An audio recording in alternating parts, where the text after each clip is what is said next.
Thanks to Loot Crate for sponsoring this episode. Greetings everyone and welcome back to Custom Card Coverage, where we look at different custom cards from across the Hearthstone community to judge new and creative effects.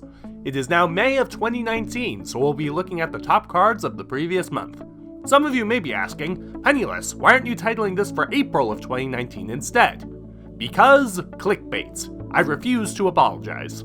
Anyways, all of these cards have been taken from the custom Hearthstone subreddit, because to be perfectly blunt, it makes my job so much easier. All I had to do was go to the site and then sort by the top cards of the month, and I had a convenient collection of creations to choose from. Not to mention, it lets that community decide which of these cards ends up on top. We'll start off this video with my favorite runners-up, and then conclude with the best cards this community was able to provide. Without further ado, let's begin. From Reddit user Hamish2405, we have Shield Toss. 0 mana warrior spell, spend 2 armor, deal 2 damage.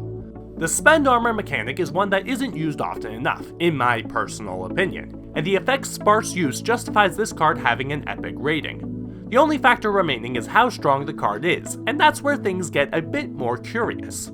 Power-wise, this card is perfectly balanced, being at worst a 2 mana deal 2 damage, while at best being a 0 mana deal 2 damage and you lose a bit of armor that you don't care about. While this does make the card pretty good, Shield Slam appears to eclipse this entirely, except for the slight flexibility bonus from this being 0 mana. But emphasis on slight, a similar parallel can be drawn with Topsy-Turvy and Inner Fire. All that said, this card does have one edge that would assist it tremendously. Malygos. The reason a Malygos warrior doesn't exist right now is the class's lack of small damaging spells. To that end, well, that's exactly what this card is. A combo deck using War Master Boon, the Boom Ship, and 2 copies of this spell could prove to be viable and strong. Is that what the game needs right now, given the strength of Control and Bomb Warrior already? Probably not, but let's not fret too much about that. The point is, this card proves creative, balanced, and usable, all things that a good Hearthstone card should be.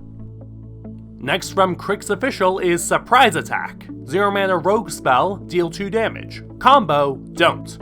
Haha, well, this is the exact opposite of what the last card was. The creator even brings up how they designed this specifically to avoid Malygos synergies, which this clearly does. While the combo isn't impossible, it would require Malygos to be summoned without any cards being played, which is a bit of a hurdle to overcome.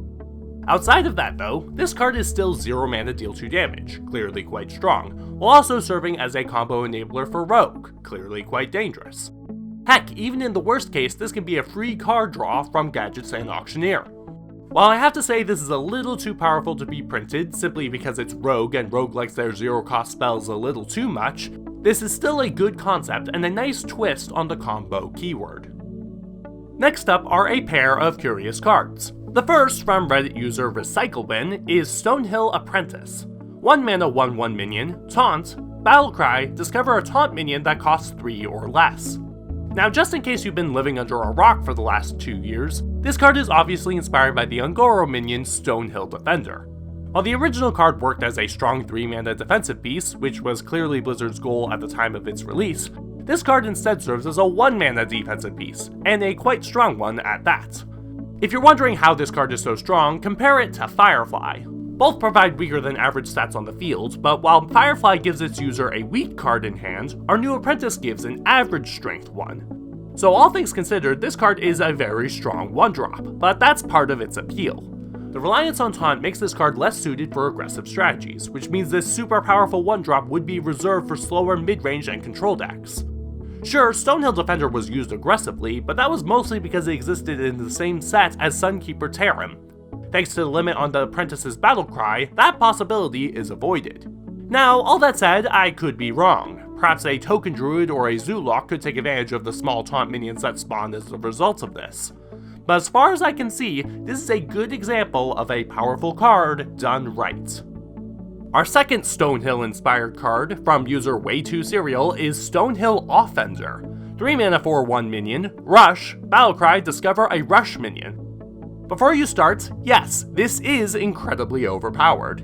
A 4/1 Rush minion by itself would probably be valued at 3 mana. Just look at Shadowbolt.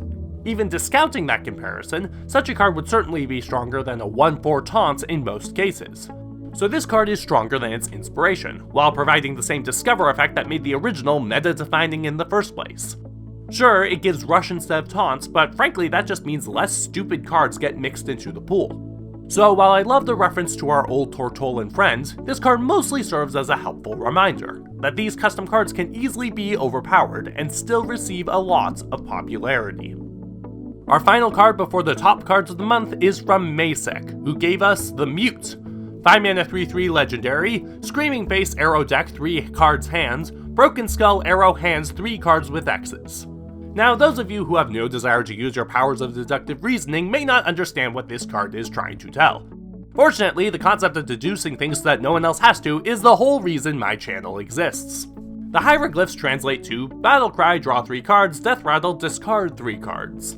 Clearly this thing won popularity for its unique text, but how is it as a card? Well, Discard Lock might find a use for it, but there's one other way to play this, by silencing it. Get it? Silence? The Mute? Huh? Alright, how this didn't get the Humorous tag is beyond me, but it's still a cute little gem that shows this community's more creative side. But while it might be my personal favorite, it didn't get the highest ratings, so let's now look at those. First up is the award for Most Humorous. For those unaware, the custom Hearthstone subreddit allows for a Humorous tag to be added to the post, which usually means the card isn't meant to be adequately balanced. This month's runners-up for the award include Murgler the Genius, 4 mana 4/4 legendary Murloc, your Murlocs are Murlocs. Hide and Seeker, 4 mana 4/4 amalgam, costs 0 if discovered. South Sea Parrot, 0 mana 1/1 beast, repeat the last voice line instead of using its own. And Fine Print, 2 mana Warlock spell, deal 1 damage, draw 2 cards, summon a 3/3 ghoul. But wait, enhance that image. Well, that sucks. Never trust a contract, kids. But the top humorous card of the month from Intelligent Recover is Duo Language Bird. 5 mana 8/8 rogue legendary beast. At the end of your turn, if you played no cards from another class, deal 8 damage to your hero. Now if you don't get the joke, don't worry, I'll explain it in a minute. After all, everyone knows that jokes are only funny once they're thoroughly explained. Anyways, unlike most humorous cards, this fella is actually adequately balanced. Compare contrast to Bittertide Hydra, and the parallel should be quite obvious. That plus its alignment with the new Thief Rogue archetype makes it a very fitting card balance-wise and flavor-wise, which is likely why this shot up so high in ratings. But regardless of the card quality, this card got the Humorous tag, so it's officially the funny card of the month. Why is it so funny? Well, there is a popular app known as Duolingo, which is used by people worldwide to help them learn and practice multiple different languages. Hashtag not sponsored. The mascot for this app is Duo the Language Bird, who for this custom card has appeared to have undergone a bit of a makeover. I guess that instead of pestering your phone day after day to keep up with your lesson, our plucky parrot has instead decided to straight up murder those too lazy to use its app instead. That is certainly a joke worthy of a chuckle. And finally, for our top custom card of the month, from Masek once again, we have Herbert Highest Roller. 5 mana 2/3 legendary minion, Battlecry, Gamble. The creativity with this card should be very apparent. Clearly, no other card has ever done what this does. Of course, the card itself is quite terrible. With a 0 on the number slot, this card has a 33% chance of being a 5 mana 2/3, clearly quite pathetic.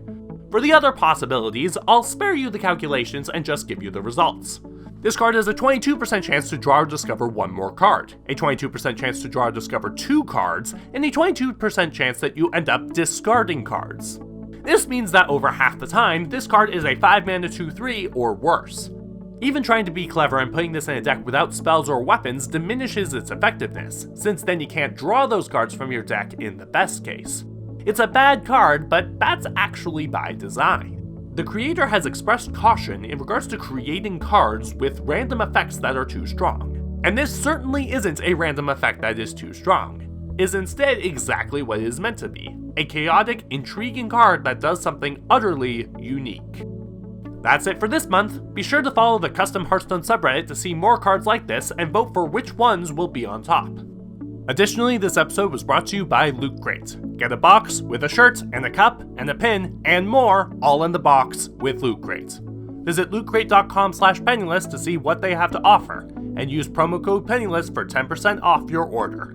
Thanks again to Loot Crate for sponsoring this episode. Hope you all enjoyed the return of this show. Be sure to come back next month to see even more cards that the Hearthstone community has to offer.